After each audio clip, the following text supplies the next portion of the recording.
Namaste friends. Myself Dr. Ruchira Joshi. I'm an Ayurveda physician. I have done YSc, MD in Yoga and Rehabilitation and post-graduation diploma in Vedic astrology. Myself a yoga researcher, holistic counselor, integrative consultant and elusive yoga tutor. Today we will discuss about the definitions of yoga. How yoga is defined. So first of all, welcome to the world of elusive yoga. So let us understand the first definition of yoga. Sage Patanjali says in Patanjali Yoga Sutra, Yogaha Chittavritti Nirodhaha. Yogaha Chittavritti Nirodhaha. What is yoga? How yoga is defined? Chitta means mind, Vritti means modifications, and Nirodhaha means controlling that modifications. So, yoga is to gain mastery over the modifications of the mind or to control the modifications of the mind. Yoga is that process, yoga is that technique to control these modifications of the mind, to control this chitta vritti. So, what is basically a chitta vritti? What are these modifications of the mind?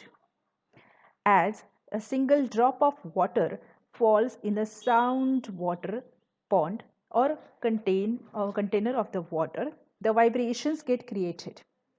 Vibrations in a water when a drop of water falls in it. That can be considered as the chitta vritti. When the thought enters in the mind, initially, always, the mind is very sound. But as a thought enters in the mind, it causes the vibrations. Okay, like similarly, as a drop of water falls in the water and it creates the vibrations. Like that, when a thought enters in the mind, in a cool and calm and sound mind, it creates the vibrations. These are chitta vrittis. Why? Why it is called as vritti? Because it is always in a circular form. In Sanskrit, vritta means the circle. So the vibrations getting created in the mind when the thought enters in the mind is something called as chitta vritti. Suppose in by any technique or by any process, if we can control these vibrations which are getting created as the thought enters in the mind, that technique is called as a yoga. That is the skill, that is a technique, that is a process. So yoga is a process to control these vibrations getting created in the mind when a thought enters in the mind. That's why the first definition of yoga, yoga chittavritti nirodha. Yoga is a process to gain the mastery over the modifications of the mind. Let us come to the second definition of mind. Yoga Vasishtha, there is another very authentic text of the yoga. Yoga Vasishtha says, Manaha prashamano payah yoga ityabhidhiyate. Manaha prashamano payah yoga ityabhidhiyate. Mana means mind, prashamana means getting cooled down.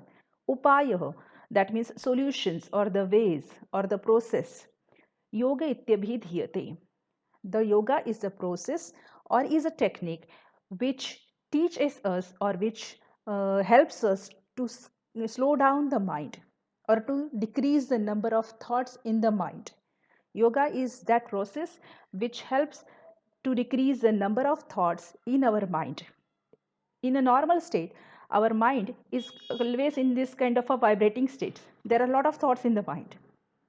So, by the process of yoga or by following yoga, we can decrease these vibrations.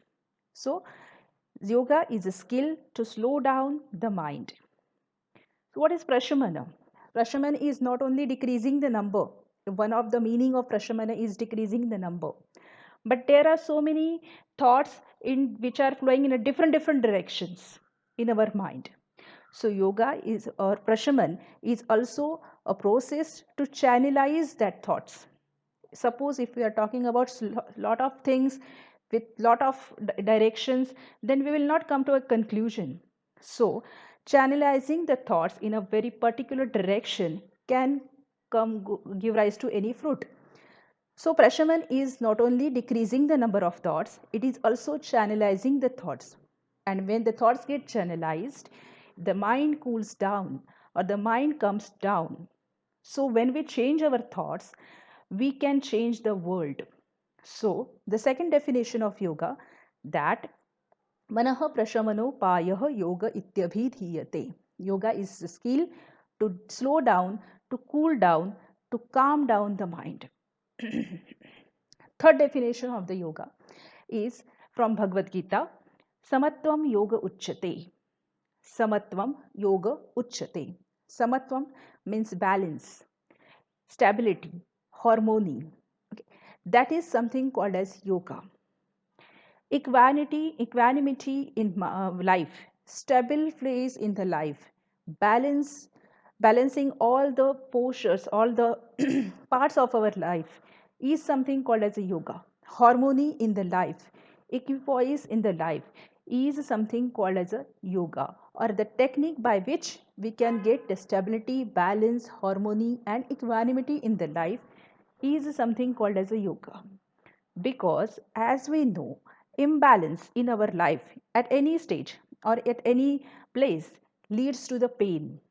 So balance leads to happiness. So yoga is that process, yoga is that state which can gives the balance in our life. So third definition of the yoga is samatvam yoga uchyate. The balance in the life is something called as a yoga. There is another definition of the yoga samatvam also. We always face the pairs of opposites.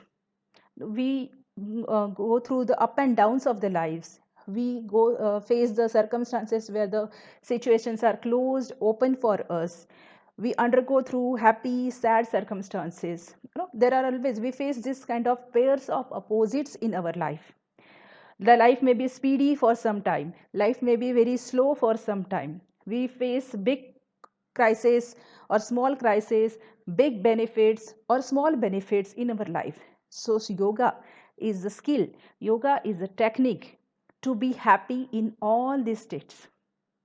Whether there are any conditions, whether we are under the happy circumstances or sad circumstances, how to be happy in any circumstances, that needs the skill, and that skill is can be achieved with the help of yoga. So third definition of yoga is samatvam yoga uchyate. Now next, fourth definition of yoga, yoga karmasu kaushalam. Bhagavad Gita gives another definition of yoga, that is yoga karmasu kaushalam. Yoga is karmasu, the in action, and kaushala means a skill. Yoga is a special skill or dexterity in action. So which is this dexterity, what is this kaushala, or what is this special skill which is called as a yoga? So how to maintain the peace of mind in any circumstances may be good or maybe not good or maybe worst surrounding us, but how to maintain the peace of mind in any circumstances, that skill is something called as a yoga. That is the kaushala, and that can be achieved, this special skill, this dexterity can be achieved with the sense of duty. When we are doing any action with the sense of duty, or with the selfless action, with the selflessness, with unattached action, that can lead to the action in the relaxation. If we will do any action with the sense of duty, with the selflessness and with unattachment, that any action can be performed in very relaxed condition or with the peace of mind. So that automatically leads to no anxiety for the results of the action. So this entire skill is something called as a yoga. This kaushala, this special skill in the action is called as a yoga. So Bhagavad Gita says, Yogaha karmasu kaushalam. So let us follow these four definitions of the yoga in our life and be yogastaha. Be 24 hours with yoga.